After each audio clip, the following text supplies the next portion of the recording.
ಬಲಿ ಕೊಡ್ಬೇಕು. ಹಾಗಂತ ಒಂದೇ ಸರಿ ಕುತ್ತಿಗೆ ಸೀಳಿ ಬಲಿ ಹಾಕ್ಬಾರ್ದು. ನರ್ಕ ಅಂದ್ರೆ ಹೇಗಿರುತ್ತೆ, ಅದ್ರೊಳಗಡೆ ಸಿಕ್ಕಾಕೊಂಡ್ರೆ ಏನೇನೆಲ್ಲ ಅನುಭವಿಸ್ಬೇಕಾಗತ್ತೆ ಅಂತ ನಾನು ಅವಳಿಗೆ ತೋರಿಸ್ತೀನಿ.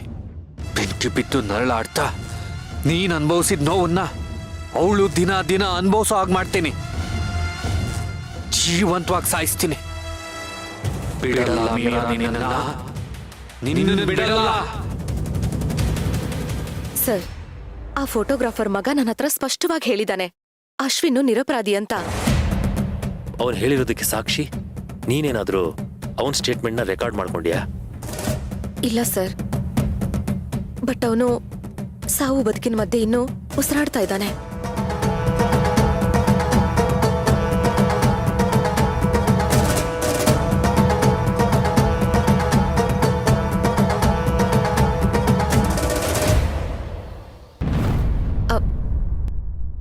ಭಾವ ನಿಂತ್ಕೊಳ್ಳಿ. ಅಲ್ಲ ಭಾವ, ನಾವು ನಿಮಗೋಸ್ಕರ ಅವಾಗಿಂದ ವೆಯ್ಟ್ ಮಾಡ್ತಾ ಇದ್ದೀವಿ.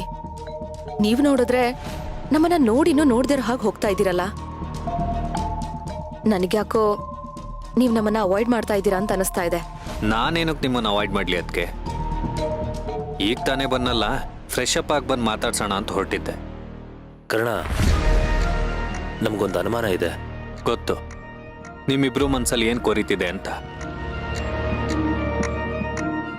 ನಾನೇನು ಕೇಸ್ ವಿಡ್ರಾ ಮಾಡ್ಕೊಂಡೆ ಅಂತ ತಾನೆ? Exactly. Without any valid reason ಈ ಕೇಸ್ನ ವಿಡ್ರಾ ಮಾಡ್ಕೊಳ್ಳೋದಕ್ಕೆ ಸಾಧ್ಯನೇ ಇಲ್ಲ. ನನ್ಗೆ ಅಶ್ವಿನ್ ನಿರಪರಾಧಿ ಅಂತ ಗೊತ್ತಾಯ್ತು. ಅದೇ ಹೇಗ್ ಗೊತ್ತಾಯ್ತು ಅಂತ ನಮಗೂ ಸ್ವಲ್ಪ ಹೇಳಿ. ಶತಾಯ ಅಗತಾಯ ಅವನಿಗೆ ಶಿಕ್ಷೆ ಆಗ್ಲೇಬೇಕು ಅಂತ ಹಠಕ್ ಬಿದ್ದಿದ್ದು ನೀವೇ. ಈಗ ಏಕಾಏಕಿ ಈ ಥರ ನಿರ್ಧಾರ ಮಾಡ್ತಿದ್ದೀರಾ ಅಂತಂದ್ರೆ ಯಾರು ನಂಬೋದಿಲ್ಲ. ಹೇಳಿ ಭಾವ, ಅಶ್ವಿನ್ಗೂ ಪ್ರಿಯಾ ಕೊಲೆಗೂ ಯಾವುದೇ ರೀತಿ ಸಂಬಂಧ ಇಲ್ಲ ಅಂತ ನಿಮಗ್ ಗೊತ್ತಾಗಿದ್ದು ನಾನ್ ನಿಮಗ್ ಕೊಟ್ಟಿದ್ನಲ್ಲ ಆ ಪೆನ್ ಡ್ರೈವ್, ಅದರಲ್ಲಿರೋ ಸಾಕ್ಷಿನ ನೋಡಿದ್ಮೇಲೆ ತಾನೆ? ಇಲ್ಲ, ಅದಕ್ಕೆ ಅದೆಲ್ಲ ಕಾರಣ. ಮತ್ತೆ ನೀವು ಕೊಟ್ಟ ಪೆನ್ ಡ್ರೈವ್ ಇಂದ ನನ್ಗೇನು ಯೂಸ್ ಆಗ್ಲಿಲ್ಲ. ಇನ್ಫ್ಯಾಕ್ಟ್ ಅದು ಎಲ್ಲೋಯ್ತು ಅಂತಾನೂ ನನಗೆ ಗೊತ್ತಿಲ್ಲ. ಏನ್ ಹೇಳ್ತಿದ್ದೀರಾ ಭಾವ ನೀವು?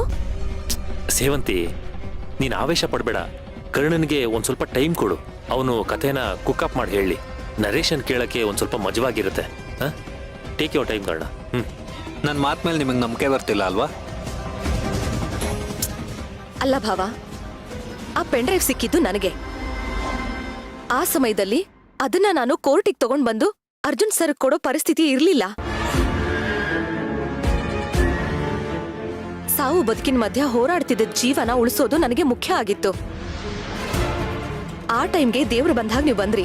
ನೀವು ಬಂದ್ರಲ್ಲ ಅಂತ ಆ ಪೆನ್ ಡ್ರೈವ್ನ ನಿಮಗ್ ಕೊಟ್ಬಿಟ್ಟು ಅರ್ಜುನ್ ಸರ್ ಕೊಡಿ ಅಂತ ಹೇಳಿದ್ರೆ,